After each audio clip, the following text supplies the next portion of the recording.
હવામાન વિભાગે આજે સુરત સહિત સમગ્ર દક્ષિણ ગુજરાતમાં વરસાદની આગાહી કરી હતી, જે મુજબ શહેરમાં મેઘમહેર જોવા મળી. અત્રે ઉલ્લેખનીય છે કે છેલ્લા કેટલાય દિવસોથી પડી રહેલા વરસાદથી લોકોને ગરમી અને બફારામાંથી રાહત મળી છે, પરંતુ કામ અર્થે ઘરની બહાર હાલાકીનો સામનો કરવો પડ્યો હતો. સવારના બફારા અને ઉકળાટ બાદ બપોરે અચાનક વાતાવરણમાં પલટો આવ્યો હતો.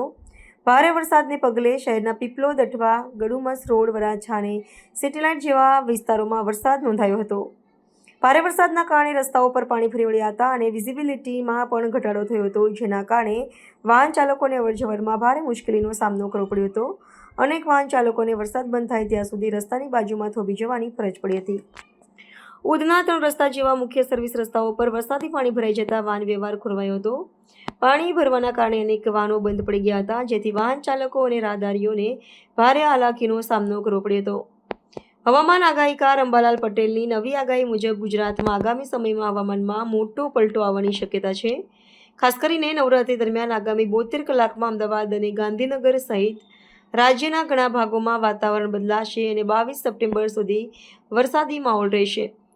જોકે સૌથી મોટી આગાહી 29 સપ્ટેમ્બરથી 3 ઓક્ટોબરના સમયગાળા માટે કરવામાં આવી છે, જ્યારે અરબી સમુદ્ર અને બંગાળની ખાડીની સિસ્ટમના કારણે રાજ્યના મોટાભાગના વિસ્તારોમાં ભારે વરસાદ થવાની સંભાવના છે.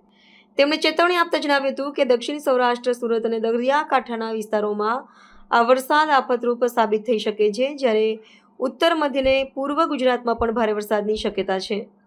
હવામાન વિભાગના ડાયરેક્ટર ડોક્ટર કે દાસના જણાવ્યા અનુસાર આગામી 4 દિવસ ગાજવીજ સાથે 30 થી 40 કિલોમીટરની ઝડપે પવન ફૂંકાશે. અત્યારે અપર એર સાયક્લોનિક સર્ક્યુલેશન સક્રિય હોવાથી હળવા વરસાદની આગાહી કરવામાં આવી છે. આજે અમદાવાદમાં ગાજવીજ સાથે હળવા વરસાદની સંભાવના હવામાન વિભાગ દ્વારા કરવામાં આવી છે.